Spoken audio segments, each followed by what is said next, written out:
In every hall of power, in every chamber of love, men and women are the same. They grow complacent with what is constant and blind to what they always possess.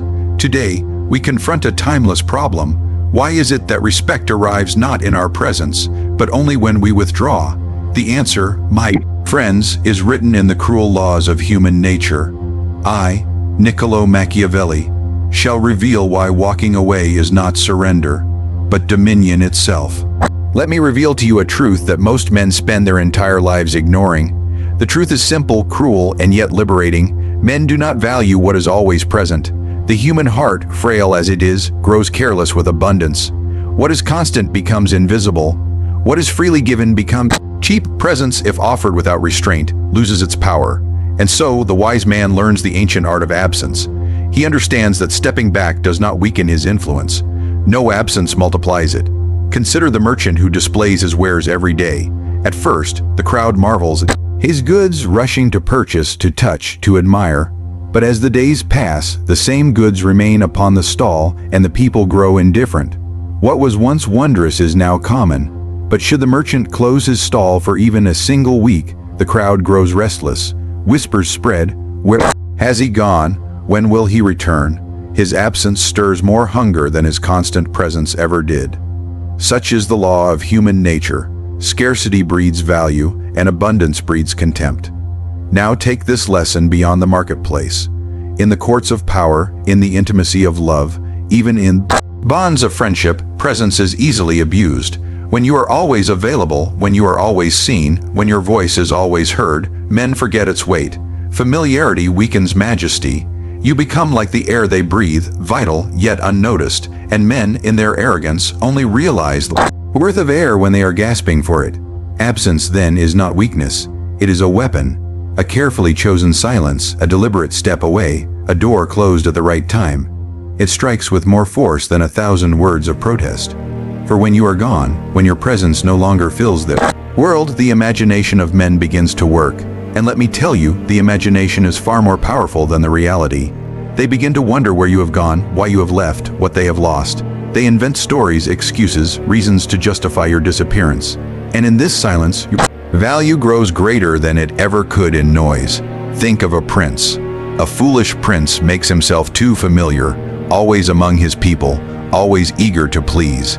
He believes that by staying close, by being ever present, he will win their affection. But what truly happens? The people grow bold, careless, dismissive. They mock him in whispers. They speak his name without reverence. He has made himself common, but a wise prince knows the secret of absence. He shows himself rarely and always with purpose. When he enters the public eye, it is an event. His presence becomes a spectacle. His words an oracle, his silence a riddle. And so, men respect him more in his absence than they ever would in his constant company. The same holds true in matters of love. A lover who clings too tightly, who is always present, who suffocates the other with devotion, soon finds their affection diminished, for the human heart is greedy. It desires what it cannot have. Constant presence dulls desire, while absence sharpens it. Step back, and suddenly, the one who ignored you begins to crave you. Withdraw, and their thoughts turn toward you with urgency. They respect not the one who is always available, but the one who can remove themselves, leaving behind the echo of their presence like the fragrance of a flower that lingers long after it has been plucked. But do not misunderstand me. Absence must be wielded with calculation, not recklessness. To vanish without strategy is to invite forgetfulness. To withdraw too long is to risk irrelevance. The art lies in knowing when to depart and when to return, just as a skilled general knows when to retreat to lure the enemy forward, only to strike with greater force. Too much presence diminishes power, but too much absence erodes it entirely. The balance must be mastered, or all is lost. So I say to you, learn to value the emptiness you create. Do not fear the silence. Do not fear being missed. For in that space, your worth is magnified. Men remember the taste of wine only when their cups run dry.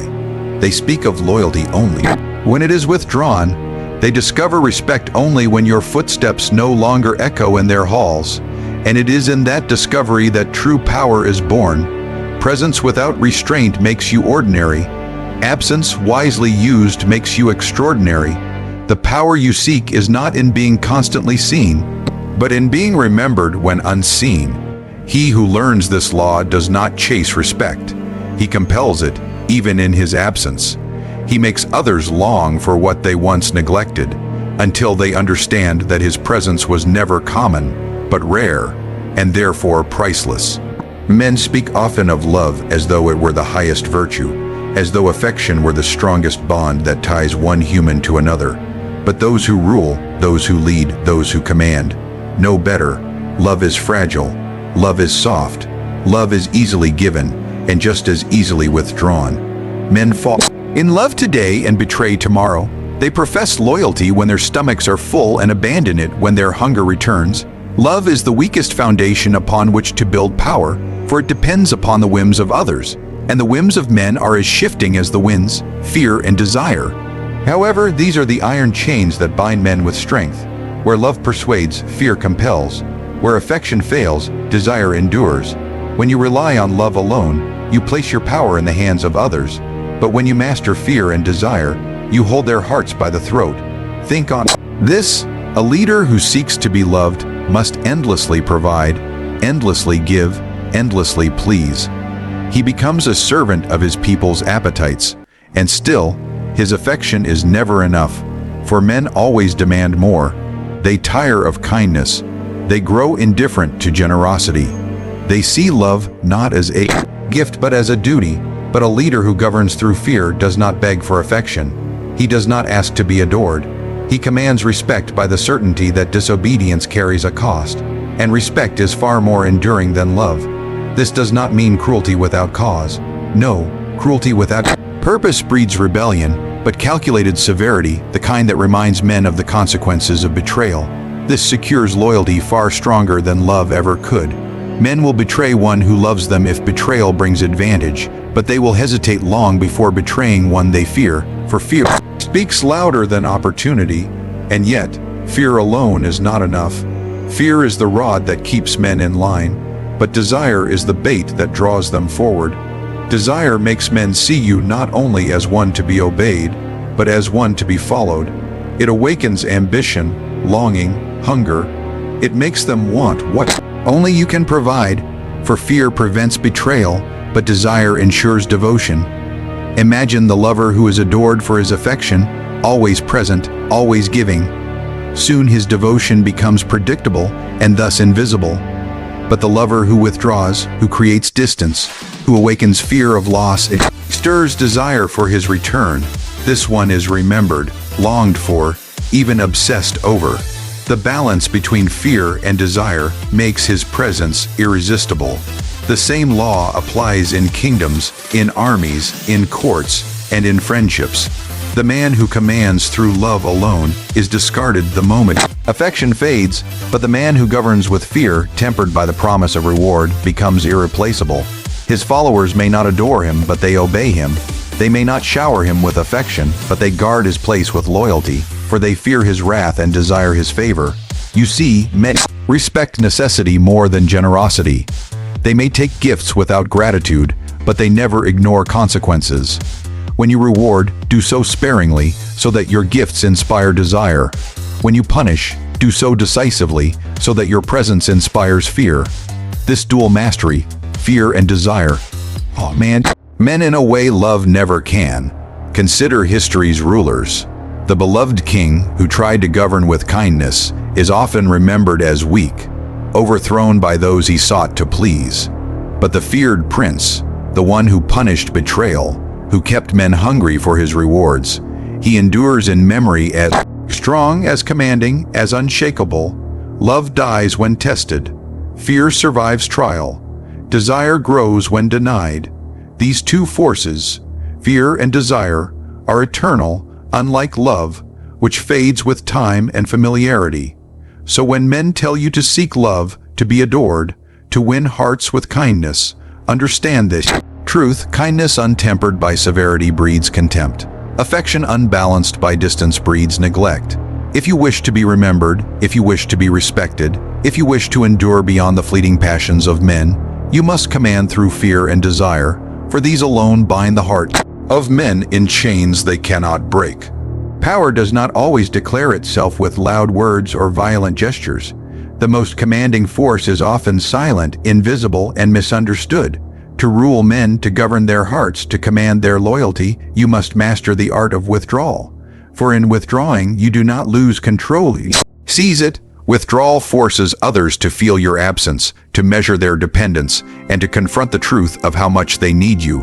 Think of the general on the battlefield.